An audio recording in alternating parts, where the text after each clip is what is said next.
Last part में हमने देखा था कि फेजिंग किंग ने खुलेआम मैक्स को चुनौती दे दी थी। उसका मकसद साफ था, वो किसी भी कीमत पर मैक्स को खत्म करना चाहता था। उसे लग रहा था कि अगर अभी उसे नहीं रोका गया तो आगे चलकर वही उसके लिए सबसे बड़ा खतरा बन जाएगा। वहां मौजूद बाकी कल्टिवेटर्स भी समझ गए थे कि ये कोई साधारण मुकाबला नहीं है, बल्कि दो ताकतवर लोगों के बीच ऐसी लड़ाई होने वाली है जिसका असर कई अलायंसेस पर पड़ेगा। लेकिन सबको चौंकाते हुए मैक्स ने बिना झिझक ये चुनौती स्वीकार कर ली। उसने न कोई बहाना बनाया, न पीछे हटने की कोशिश की। उसके चेहरे पर साफ दिखाई दे रहा था कि वो इस लड़ाई से भागने वाला नहीं है। इसके बाद फेजिंग किंग ने कहा कि वो खुद फाइट की जगह के यूनिवर्स कोऑर्डिनेट्स भेज देगा और ठीक 12 घंटे बाद दोनों आमने सामने होंगे। ये कहकर फेजिंग किंग वहां से चला गया। अब आगे जैसे ही तय समय पूरा होता है, मैक्स और फेजिंग किंग उस खाली पड़े यूनिवर्स के उस जगह पहुंच जाते हैं जहां ये लाइफ एंड डेथ बैटल होने वाली थी। पहुंचते ही फेजिंग किंग मुस्कुराकर कहता है, ये बैटल वर्चुअल यूनिवर्स में लाइव ब्रॉडकास्ट हो रही है। आज सब तुम्हारी मौत देखेंगे। वहीं वर्चुअल यूनिवर्स के अंदर अनगिनत बीस्ट कल्टिवेटर्स फेजिंग किंग का नाम लेकर चीख रहे थे। सब चाहते थे कि वो ब्लेड रिवर किंग को खत्म कर दे। उसी समय मंकी सीनियर और मैक्स की दोस्त भी ये मुकाबला देख रहे थे। वो पूछती है, क्या आज ब्लेड रिवर किंग जीतेगा? मंकी सीनियर शांत रहते हुए कहते हैं, बस ध्यान से देखो, जवाब बैटलफील्ड तुम्हें अपने आप देगा। दूसरी तरफ फॉक्स क्लैन लॉर्ड और सिटी लॉर्ड भी ये फाइट ऑब्जर्व कर रहे थे। इधर बैटलफील्ड पर मैक्स सीधे कहता है, मैं तुम जैसे कई लोगों से मिल चुका हूं जिन्हें मरने की जल्दी रहती है। फेजिंग किंग हंसकर जवाब देता है, तुम्हारा घमंड आज ज्यादा देर नहीं टिकेगा। अगले ही पल मैक्स अपनी डिवाइन पावर एक्टिवेट कर देता है। उसकी आभा अचानक बढ़ जाती है। ये देखकर फेजिंग किंग चौंक जाता है। इसकी डिवाइन बॉडी तो मुझसे कमजोर है, फिर पावर अचानक कैसे बढ़ गई? क्या ये अपनी ताकत छुपा रहा था? मैक्स शांत स्वर में कहता है, समझ तो लिया, पर अब देर हो चुकी है। तभी मैक्स अपना स्टार सील ट्रेजर बाहर निकालता है। कुछ ही सेकंड में उसके सामने एक विशाल ब्लैक होल बनता है जो सीधे फेजिंग किंग को अपनी तरफ खींचने लगता है। फेजिंग किंग दांत भींचते हुए कहता है, तो तुम्हारे पास पिनिकल लेवल ट्रेजर भी है। वो तुरंत गोल्डन वाइब्रेशन आर्मर पहन लेता है। उसकी बाकी हाथ भी बाहर निकल आती हैं और वो काउंटर अटैक की तैयारी करता है। जवाब में मैक्स एक नहीं कई ब्लैक होल बनाना शुरू कर देता है। फेजिंग किंग गरजते हुए बोलता है, ट्रेजर हो तो क्या हुआ, अब देखो मेरी नई सीक्रेट टेक्निक वुल्फ शैडो। अगले ही पल उसकी वुल्फ शैडो टेक्निक आगे बढ़ती है, लेकिन मैक्स ब्लैक होल की ग्रेविटी से उसे तोड़ देता है। टकराव इतना भयानक होता है कि स्पेस कांप उठता है। झटका सीधा फेजिंग किंग को लगता है। उसका आर्मर बचा तो लेता है, पर वो बुरी तरह घायल होकर दूर उड़ता हुआ एक विशाल मीटियर से जा टकराता है। जैसे ही फेजिंग किंग मीटियर से टकराकर संभलने की कोशिश करता है, उसी वक्त मैक्स अपनी गॉड बीस्ट की डिवाइन फॉर्म बाहर निकाल देता है। अगले ही पल वो स्टारी स्कैटरिंग डायग्राम बना देता है और उसी के जरिए सीधा हमला करता है। भयानक टक्कर होती है। हालांकि फेजिंग किंग ने pinnacle level golden vibration armour पहन रखा था, फिर भी उसकी डिवाइन बॉडी का सीधा 6% हिस्सा नष्ट हो जाता है। वो तुरंत दूरी बनाने की कोशिश करता है, लेकिन मैक्स रुकने वाला नहीं था। अपनी गॉड बीस्ट स्टैच्यू की डिवाइन फॉर्म से वो लगातार उस पर वार करने लगता है। वर्चुअल यूनिवर्स में बैठे ह्यूमंस उसे चेयर करने लगते हैं, blade river king, max max. Max के दोस्त भी कहने लगते हैं, फेजिंग किंग इसकी बराबरी नहीं कर सकता। दूसरी तरफ बीस्ट्स का जोश ठंडा पड़ चुका था। उन्हें समझ आ गया था कि हालात बिगड़ चुके हैं। अचानक लाइव टेलीकास्ट में हल्की रुकावट आने लगती है। बैटलफील्ड पर स्थिति और गंभीर हो चुकी थी। फेजिंग किंग की रीढ़ की हड्डियां टूट चुकी थीं। वो साफ समझ चुका था, मैक्स के पास अब कोई नया क्लोन है। वो भागने की कोशिश करता है, लेकिन मैक्स अपने ब्लैक होल अटैक से उसे लगातार चोट पहुंचाता रहता है। उसकी डिवाइन बॉडी तेजी से गिर रही थी। आखिरकार फेजिंग किंग दांत भींचकर बोलता है, इस दर्द से बेहतर है मैं खुद को खत्म कर दूं। अगले ही पल वो सेल्फ डिस्ट्रक्ट कर देता है। एक भयंकर विस्फोट पूरे क्षेत्र को निगल लेता है, लेकिन मैक्स अपनी सिल्वर विंग्स की मदद से समय रहते ब्लास्ट जोन से बाहर निकल जाता है। धूल छटने के बाद फेजिंग किंग के ट्रेजर्स चारों ओर बिखरे पड़े थे। तभी स्पेस में एक क्रैक बनता है। उससे एक और कल्टिवेटर प्रवेश करता है। मैक्स तुरंत पहचान लेता है, ये पाइफेंग है, नॉर्दर्न अलायंस का super warrior, God general candidate, universe venerable level. जैसे ही मैक्स ट्रेजर्स समेटता है, पाइफेंग कहता है, तुमने फेजिंग किंग को हराया, मान लिया, लेकिन ये ट्रेजर्स नॉर्दर्न अलायंस के थे, उन्हें मुझे सौंप दो। मैक्स बिना रुके जवाब देता है, फेजिंग किंग को मैंने मारा है, ये मेरे वॉर रिवॉर्ड्स हैं, और अगर मैं मरता तो क्या तुम मेरे ट्रेजर्स ह्यूमन अलायंस को दे देते? वो आगे कहता है, अगर चाहिए तो मुझसे छीन लो। ये सुनते ही पाइफेंग का चेहरा सख्त हो जाता है, तुम बहुत लालची हो।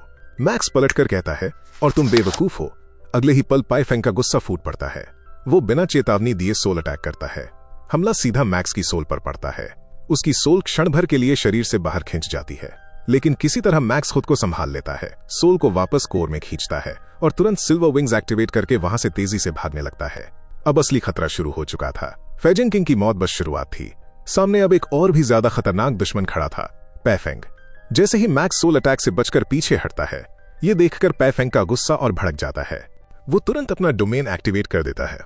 चारों तरफ एनर्जी का दबाव बढ़ जाता है। मैक्स महसूस करता है इसका domain metal, would, fire, lightning सब पर मास्टरी रखता है। ये साधारण यूनिवर्स वेनरेबल नहीं है। अगले ही पल पाइफेंग अपनी विंड स्लैश टेक्निक छोड़ देता है। अनगिनत धारदार हमले हवा को चीरते हुए मैक्स की ओर बढ़ते हैं। मैक्स ज्यादातर वारों से बच जाता है, लेकिन एक स्लैश उसकी बॉडी को छू जाता है। क्षण भर में वो हीलिंग शुरू करता है और कहता है सिर्फ एक वार में 60% डिवाइन बॉडी खत्म। यूनिवर्स वेनरेबल की ताकत सच में अलग होती है।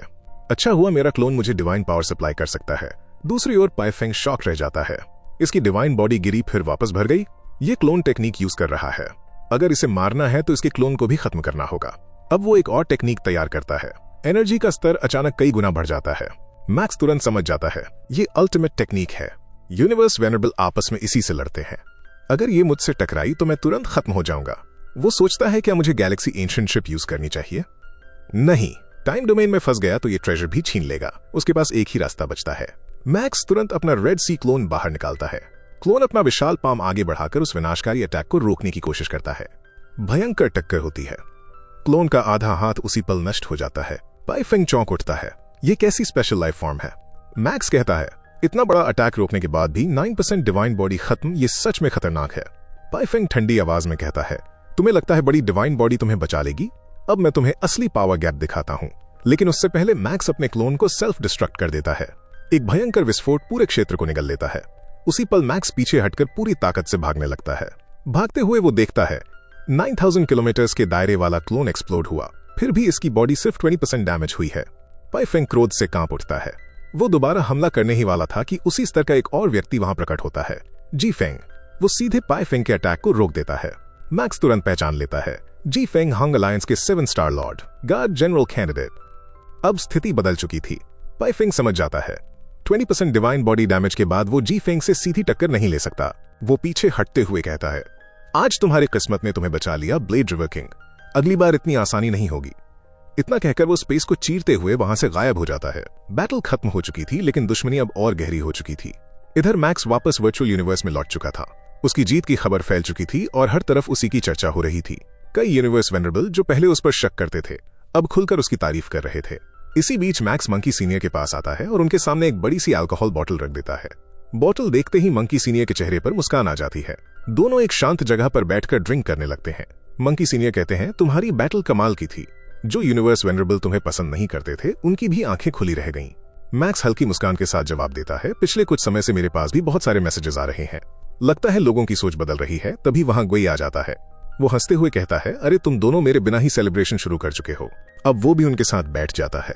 खाना मंगाया जाता है और तीनों साथ में ड्रिंक करने लगते हैं। कुछ देर बाद गोई गंभीर होकर बताता है एक बड़ी खबर है मैक्स, तुम्हारा ह्यूमन सुप्रीम काउंसिल ज्वाइन करने का प्रपोजल एक्सेप्ट हो गया है। अब तुम दोनों साथ में वहां जा सकते हो। ये सुनकर मंकी सीनियर कहते हैं मैंने सुना है सुप्रीम काउंसिल सिर्फ खास मुद्दों पर ही मीटिंग करती है। गोई सिर हिलाते हुए जवाब देता है मेरे हिसाब से जल्द ही किसी बड़े मुद्दे पर मीटिंग होने वाली है। मैक्स तुरंत पूछता है एजेंडा क्या है? गोई हल्का सा कंधा उचकाता है अभी पक्का नहीं है, मुझे भी पूरी कंफर्मेशन नहीं मिली है। इस पार्ट की शुरुआत में कुछ वॉरियर्स आपस में चर्चा कर रहे थे।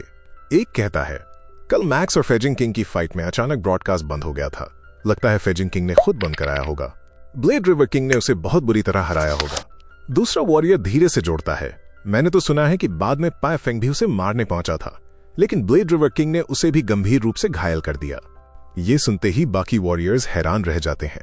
दूसरी तरफ मैक्स का क्लोन कल्टिवेशन में लगा था और मैक्स अपने इंटरनल वर्ल्ड में ट्रेजर्स की जांच कर रहा था। वो बताता है फेजिंग किंग को खत्म करने के बाद काफी ट्रेजर मिले, लेकिन उनमें से 2 खास हैं। पहला था गोल्डन किंग आर्मर, जो फिजिकल अटैक्स को बहुत हद तक रिड्यूस कर देता है। मैक्स समझ जाता है कि आगे की लड़ाइयों में ये आर्मर उसके लिए बड़ा फायदा साबित होगा। दूसरा ट्रेजर था 4 हेवी क्लॉज, जो उसकी गोल्डन हॉर्न बेहीमत बॉडी पर पूरी तरह फिट हो गए। गोल्डन हॉर्न बेहीमत उन क्लॉज को पहनकर एक टेस्ट अटैक करता है। सिर्फ एक बार में एक ग्रह बीच से टूटकर 2 हिस्सों में बंट जाता है। अब साफ था उसकी ऑफेंसिव पावर एक नए स्तर पर पहुंच चुकी थी। इसी बीच एक पब्लिक गैदरिंग प्लेस पर कई वॉरियर्स जमा थे। मंकी सीनियर ने भी मैक्स को वहां बुलाया था। अचानक आसमान का रंग बदलने लगता है। बादलों के बीच एक विशाल आकृति दिखाई देती है। उसकी उपस्थिति भर से वहां खड़े लोग घुटनों पर आ जाते हैं। वो गूंजती आवाज में अपना परिचय देता है मैं लाइटनिंग बीस्ट गॉड हूं। नाम सुनते ही सभी वॉरियर्स सन्न रह जाते हैं। एक बीस्ट गॉड स्वयं वहां आया था। वो सीधे ब्लेड रिवर किंग को अपने पास बुलाता है। मैक्स आगे बढ़कर आदर से ग्रीट करता है। लाइटनिंग बीस्ट गॉड कहता है तुम्हारी प्रोग्रेस और तुम्हारा फाइटिंग स्टाइल मुझे पसंद आया है, इसलिए मैं तुम्हें एक ट्रेजर देना चाहता हूँ। ये सुनकर भीड़ में खुसर पुसर शुरू हो जाती है। एक बीस्ट गॉड खुद ट्रेजर देने आया है, ये साधारण बात नहीं थी। ट्रेजर सौंपने के बाद वो जाने लगता है, लेकिन जाते जाते कहता है, मुझे निराश मत करना, और वो आकाश में विलीन हो जाता है। दूसरी ओर नॉर्दर्न अलायंस के मुख्य क्षेत्र में पाई फेंग अपने सीनियर के सामने खड़ा था और पूरी घटना समझा रहा था। ब्लेड रिवर किंग ने फेजिंग किंग को मार दिया। मैं ट्रेजर्स लेने गया था, लेकिन ह्यूमन अलायंस के लोग बीच में आ गए। ब्लेड रिवर किंग उनके लिए बहुत कीमती है। हमारे कई ट्रेजर्स हाथ से निकल गए। अगर उसे अभी नहीं रोका गया तो वो भविष्य में बड़ी मुसीबत बनेगा। सीनियर कुछ पल चुप रहता है, फिर पूछता है, क्या फेजिंग किंग इस पैलेस में पहले कभी आया था? पाई फेंग सिर हिलाकर हाँ कहता है। सीनियर शांत स्वर में कहता है, पीछे हट जाओ, मैं एक टेक्निक परफॉर्म करने वाला हूँ, बीच में बाधा मत डालना। पाई फेंग तुरंत पीछे हट जाता है। सीनियर पैलेस के चारों ओर एक विशाल डोमेन बनाता है और फिर टाइम रिवर्सल टेक्निक एक्टिवेट करता है। समय उसके डोमेन के अंदर उल्टा बहने लगता है। पाई फेंग पहली बार ये टेक्निक देख रहा था, वो खुद भी स्तब्ध था। सीनियर समय को उस क्षण तक वापस ले जाता है जब तक उसे फेजिंग किंग दिखाई नहीं देता। जैसे ही वो अतीत में फेजिंग किंग को पाता है, वो उसे खींचकर वर्तमान टाइमलाइन में ले आता है। इस तरफ हम मैक्स को कल्टीवेशन करते हुए देखते हैं। वो अपने इनर वर्ल्ड में बैठकर थंडर बीस्ट द्वारा दिए गए ट्रेजर को समझने की कोशिश कर रहा था। तभी बबाता उसे बताती है, ये गोल्डन ऑरोरा मिरर है। ये कोई सुप्रीम ट्रेजर तो नहीं, लेकिन टॉप ग्रेड ट्रेजर जरूर है। इसके बाद बबाता ट्रेजर्स की बेसिक क्लासिफिकेशन समझाने लगती है। कुछ अटैक टाइप होते हैं, कुछ डिफेंसिव आर्मर और कुछ रिसोर्स टाइप। बबाता, एरो किंग और नेल्सन एआई मिलकर मैक्स के पास मौजूद सभी ट्रेजर्स को कैटेगराइज करके दिखाते हैं। आखिर में बबाता कहती है, तुम्हारे सभी ट्रेजर्स में तुम्हारा फ्लाइंग पैलेस सबसे कीमती है। वो आगे समझाती है कि डोमेन टाइप ट्रेजर्स भी होते हैं, जैसे 5 कलर ऑरोरा लेक। एक बार एक्टिवेट हो जाए तो पूरा क्षेत्र उस डोमेन में आ जाता है और उसके अंदर की हर चीज को नियंत्रित किया जा सकता है। अगर सामने कोई असाधारण अस्तित्व न हो तो सामान्य कल्टिवेटर्स को आसानी से खत्म किया जा सकता है। अब मैक्स अपने गोल्डन ऑरोरा मिरर को अपनी बॉडी के साथ मर्ज करता है। जैसे ही वो इसे एक्टिवेट करता है, मिरर से अनगिनत प्रकाश किरणें निकलती हैं। वे एकत्र होकर दूर कई ग्रहों को नष्ट कर देती हैं। ये देखकर बबाता उत्साहित होकर कहती है, इससे तुम एक अनडाइंग लेवल वॉरियर को भी आसानी से मार सकते हो। कल्टिवेशन से बाहर आते हुए मैक्स शांत स्वर में कहता है, मैं एक छोटे से प्लैनेट से आया हूं, लेकिन यहाँ मुझे जो पहचान मिली है उसके लिए मैं हमेशा आभारी रहूंगा। तभी दरवाजे पर दस्तक होती है। उसकी एक दोस्त हड़बड़ी में अंदर आती है और कहती है, फेजिंग किंग रिवाइव हो चुका है। मैक्स शांत रहता है, रिवाइव हुआ है तो क्या, वो मेरा कुछ नहीं बिगाड़ सकता। वो तुरंत जवाब देती है, मुद्दा रिवाइवल नहीं है, वो हर जगह रूमर फैला रहा है कि तुम सोल टाइप सुप्रीम ट्रेजर की वजह से जीते थे और तुम्हारे पास एक खास पैलेस भी है जिसका इस्तेमाल करके तुम पाई फेंग से भागे थे। ये सुनकर मैक्स गंभीर हो जाता है। मेरे पास पैलेस है, लेकिन मैंने उसे इस्तेमाल नहीं किया। अगर सबको पता चल गया तो बात बिगड़ सकती है। उसकी दोस्त आगे बताती है, कई कल्टीवेटर्स तुम्हारे पीछे पड़ सकते हैं। तुम्हारे सिल्वर विंग्स, फेजिंग किंग से मिले ट्रेजर्स और बीस्ट गॉड का ऑरोरा मिरर, इन सब की चर्चा हो रही है। मैक्स शांत स्वर में कहता है, चिंता मत करो, मैं संभाल लूंगा। दूसरी ओर फेजिंग किंग कुछ कमजोर कल्टीवेटर्स को मारकर अपना गुस्सा निकाल रहा था। वो बड़बड़ाता है, मैं तुम्हें नहीं मार पाया, लेकिन मेरे रूमर्स बड़े कल्टीवेटर्स का ध्यान तुम्हारी तरफ खींच देंगे, फिर वे तुम्हें जरूर खत्म कर देंगे। एक फ्लैशबैक में दिखता है, रिवाइव होने के बाद उसने अपने सीनियर से एक सुप्रीम ट्रेजर मांगा था, लेकिन सीनियर ने ठंडे स्वर में कहा था, तुम बस ट्रेजर मांगते रहते हो, क्लैन के लिए तुम्हारा योगदान क्या है। ये याद करते ही फेजिंग किंग और भी क्रोधित हो उठता है। उधर मंकी सीनियर और मैक्स साथ बैठे थे। मैक्स चाय बना रहा था। मंकी सीनियर गंभीर होकर कहते हैं, बाहर तुम्हारे बारे में बहुत बातें चल रही हैं, सावधान रहना। मैक्स मुस्कुराता है, मुझे पता है सबको मेरे ट्रेजर्स चाहिए, लेकिन मुझे फर्क नहीं पड़ता। अगर उन्होंने मुझ पर हमला किया तो मैं उन्हें मार दूंगा। मंकी सीनियर पूछते हैं, और अगर नहीं मार पाए तो? मैक्स बिना झिझक जवाब देता है, तो भाग जाऊंगा। ये सुनकर मंकी सीनियर हंस पड़ते हैं। मैक्स भी हल्की मुस्कान के साथ जोड़ता है, वैसे इतने कल्टिवेटर्स नहीं हैं जो मुझे मेरे ट्रेजर्स समेत भागने पर मजबूर कर सके। तभी मैक्स और मंकी सीनियर को एक नोटिफिकेशन मिलता है। उन्हें ह्यूमन काउंसिल की मीटिंग में बुलाया गया था। दोनों तुरंत तय स्थान पर पहुंच जाते हैं। वहां पहले से ही अनेक शक्तिशाली कल्टिवेटर्स मौजूद थे। मैक्स को उसके कुछ परिचित भी मिलते हैं। उसी समय बबाता मन ही मन सोचती है, कब मैक्स अर्थ से निकलकर इस स्तर तक पहुंच गया जहां वो इतने बड़े वॉरियर्स के बीच बैठा है, पता ही नहीं चला। मैक्स का एक मित्र धीरे से कहता है, तुम्हारे ट्रेजर्स की वजह से काफी बातें चल रही हैं। कुछ लोग तुमसे बहुत जेलस हैं। इसी बीच एक विशाल पोर्टल खुलता है। उसके बाद सभागार में अनेक विशाल चेयर्स प्रकट हो जाती हैं। सभी कल्टिवेटर्स अपनी अपनी सीट ले लेते हैं। शुरू में मैक्स की बॉडी उस चेयर के मुकाबले छोटी दिखती है, लेकिन अगले ही क्षण उसकी बॉडी स्वयं एडजस्ट होकर विशाल हो जाती है। धीरे धीरे ह्यूमन रेस के कई पावर हाउसेस भी आ जाते हैं। उनमें से एक व्यक्ति मैक्स को घूर रहा था। मंकी सीनियर धीरे से बताते हैं, ये तुमसे बहुत जलता है। पहले तुम्हें दबाना चाहता था, अब तुम उसके बराबर आ गए हो। कुछ ही क्षणों में कई ह्यूमन लॉर्ड्स भी पहुंच जाते हैं, जिनमें सिटी लॉर्ड भी शामिल थे। तभी ग्रेट एक्स अरीना का फाउंडर खड़ा होकर केओस सिटी लॉर्ड से कहता है, मैं तुम्हारे स्टूडेंट के बारे में जानना चाहता हूं। उसके पास इतने सुप्रीम ट्रेजर्स होने की चर्चा है, ये बाकी लोगों के लिए इनजस्टिस है। फिर पेंगोंग सिटी लॉर्ड जोड़ता है, तुम्हारा एक और स्टूडेंट मंकी सीनियर भी है, लेकिन तुमने उसे भी इतने ट्रेजर्स नहीं दिए जितने ब्लेड रिवर किंग को। एक और लॉर्ड कहता है, अगर वो इतना काबिल था तो खुद ट्रेजर्स ढूंढता। सभा में हलचल बढ़ जाती है। तभी सिटी लॉर्ड खड़े होकर शांत लेकिन सख्त स्वर में कहते हैं, शायद तुम भूल गए हो, मैंने मैक्स को सिर्फ सिल्वर विंग्स दिए हैं, बाकी सारे ट्रेजर्स उसने खुद हासिल किए हैं। ये सुनते ही कई लोगों की आवाज धीमी पड़ जाती है। ग्रेट एक्स अरीना का फाउंडर हाथ उठाकर कहता है, ठीक है, ये मुद्दा यहीं खत्म करें। अब असली कारण बताओ जिसके लिए हम यहाँ इकट्ठा हुए हैं। सिटी लॉर्ड सभा की ओर देखते हुए कहते हैं, ह्यूमन काउंसिल की मीटिंग बहुत दुर्लभ होती है। जब भी होती है सिर्फ महत्वपूर्ण विषयों के लिए होती है। आज की मीटिंग इसलिए है क्योंकि प्राइमोर्डियल स्टार खुलने वाले हैं। ये सुनते ही पूरा सभागार स्तब्ध हो जाता है, फुसफुसाहट शुरू हो जाती है। वहां मौजूद मास्टर जी शुआन भी गंभीर हो जाते हैं। सिटी लॉर्ड आगे बताते हैं, प्राइमोर्डियल स्टार ब्रह्मांड के केंद्र में स्थित है। वहां अनगिनत ट्रेजर्स हैं, लेकिन खतरा भी उतना ही बड़ा है। सभी स्पीशीज वहां ट्रेजर पाने के लिए पहुंचती हैं। तुम जो ट्रेजर पाओगे उसे अपने पास रख सकते हो या ह्यूमन अलायंस को देकर पॉइंट्स ले सकते हो और उनसे अन्य ट्रेजर्स खरीद सकते हो। उसी समय बबाटा धीरे से मैक्स को जानकारी देती है, कुल 10,081 प्राइमोर्डियल स्टार हैं। वहां जाने का पैसेज 10 मिलियन एराज में एक बार खुलता है और सिर्फ 1000 एराज तक खुला रहता है। वहां असंख्य शक्तिशाली कल्टिवेटर्स पहुंचते हैं। जगह बेहद खतरनाक है। उसकी आवाज में हल्की चिंता झलक रही थी। अंत में सिटी लॉर्ड सभा से कहते हैं, अगर तुम यहां बैठे हो तो इसका मतलब है कि तुम ह्यूमन अलायंस के मजबूत स्तंभ हो। अलायंस को तुम्हारी शक्ति की जरूरत है। प्राइमोर्डियल स्टार खुलने में अब सिर्फ 10 साल बचे हैं। तैयारी अभी से शुरू करो। सभा में सन्नाटा छा जाता है और इसी घोषणा के साथ ये पाठ यहीं समाप्त होता है।